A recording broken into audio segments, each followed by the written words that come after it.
magbibigay pugay at pag-alaala sa pagdating ng mahal na Birhen ng Soledad ng Portavaga sa syudad ng Cavite. Isang Thanksgiving rally ang inialay ngayong ika-12 ng Nobyembre.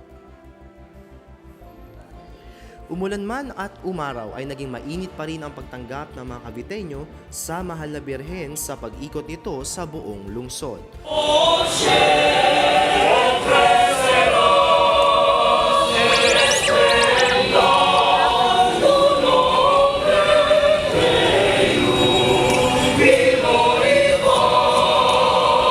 Matapos ang motorcade na dinaluhan ng mga debotong Caviteño ay isang misa ng pasasalamat ang inialay sa pangunguna ni Bishop Pedro Arrigo ng Puerto Princesa, Palawan.